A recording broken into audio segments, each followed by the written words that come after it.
சமூக ஊடக விமர்சகர் சவுக்கு சங்கர் அண்மையில் கஞ்சா வழக்கில் கைது செய்யப்பட்டமை அனைவரும் அறிந்ததே. இந்த அடிப்படையில் சவுக்கு சங்கர் யார் என்பது தொடர்பில் ஒரு விசேட பார்வையை நாங்கள் செலுத்துகின்றோம். சவுக்கு சங்கர் என்பவர் தமிழ்நாட்டைச் சேர்ந்த அரசியல் விமர்சகரும் ஊடகவியலாளரும் ஆவார்.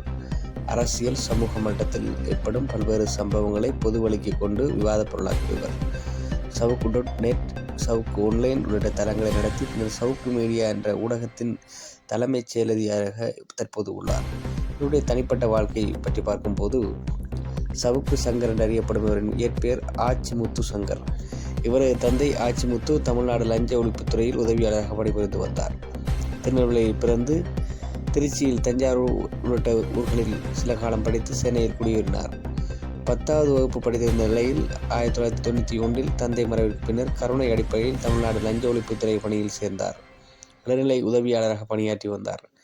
அத்துடன் லஞ்ச ஒழிப்புத்துறையின் இயக்குனர் SK உபாத்தியாய்க்கும் தலைமைச் செயலர் திரிபாதிக்கும் நிகழ்ந்த தொலைபேசி உரையாடலின் குரல் பதிவை தி டெக்கன் குரோனிக்கன் நாளிதழில் கசியவிட்டதாக இவர் பணியிடை நீக்கம் செய்யப்பட்டார். தகவல் அறியும் சட்டத்தின் மூலம் திரட்டி எழுதிய ஒரு வலைப்பதிவுக்கு பின்னர் கைது செய்யப்பட்டார். பின்னர் இவரது தனது வலைப்பதிவை சவுக்கு இணையதளமாக மாற்றி தொடர்ந்து அரசியல் கருத்துக்களை வெளியிட்டு வந்தார். 2011 பிறரை புண்படுத்தும் உள்ளடக்கங்கள் இடம்பெற்றுள்ளதாக தெரிவித்து சென்னை உயர்நீதிமன்ற நீதிபதி செல்வம் அதற்கு தடை விதித்தார். அதன் பின்னர் பிரபல யூடியூப் அலைவரிசைகளில் இவர் தொடர்ந்தும் பேட்டியளித்து வந்தார். 2008 லஞ்ச ஒழிப்புத்துறையில் தகவல்களை கசியவிட்டதற்காக CPID காவல்துறையினர் கைது செய்யப்பட்டு பின்னர் பிணையில் வெளியே வந்தார். 2010 மீண்டும் கைது செய்யப்பட்டு புழல் சிறையில் அடைக்கப்பட்டார்.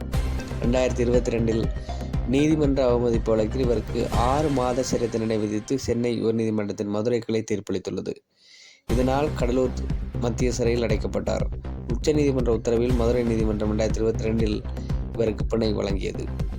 காவல்துறையை பற்றி அவதூறு பரப்பியதற்காக 2024 கோவை கணனி குற்றப்பிரிவு காவல்துறையினால் கைது செய்யப்பட்டார். பின்னர் 2 தடவை குண்டர் தடுப்பு சட்டத்தில் கைது செய்யப்பட்டார். 2024 உச்சநீதிமன்றம் இவர் மீதான குண்டர் தடுப்பு சட்டத்தை ரத்து செய்ய முக்கிய உத்தரவிட்டது. இவருக்கு பல்வேறுபட்ட வழக்குகளும் இருக்கின்றன. யூடியூப் அலைவரிசையில் வெளியிட்ட காணொலியால் லைக்கா நிறுவனம் இவர் மீது அவதூறு வழக்கை தொடர்ந்தது. வழக்கின் தீர்ப்பில் லைக்கா நிறுவனம் இவருக்கு அவதூறு கருத்துக்களை தெரிவிக்க இவருக்கு இடைக்கால உயர் நீதிமன்றம் தடை விதிக்கப்பட்டது. இப்படி பல்வேறுபட்ட கருத்துக்களின் ஊடாக கைது செய்யப்பட்ட சவுக்கு சங்கர் பல்வேறுபட்ட வழக்குகளால் விடயங்களால் இவர் முக்கிய பேசுபொருளானார்.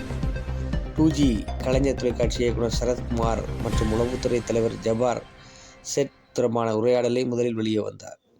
ஜெயலலிதா தொடர்பில் வழக்குடைய நீதிபதி CR குமாரசாமி வழங்கிய தீர்ப்பில் உள்ள பிழைகளை சுட்டிக்காட்டினார். அதே நேரம் பல்வேறுபட்ட நூல்களையும் எழுதியுள்ளார். ஊழல், உளவு அரசியல், மோடி மாயை, வேள்வி, இந்தியாவை உலுக்கிய ஊழல்கள், கேள்வி எண் 1782 உள்ளிட்ட பல்வேறுபட்ட நூல்களை இவர் எழுதியுள்ளமை குறிப்பிடத்தக்கது.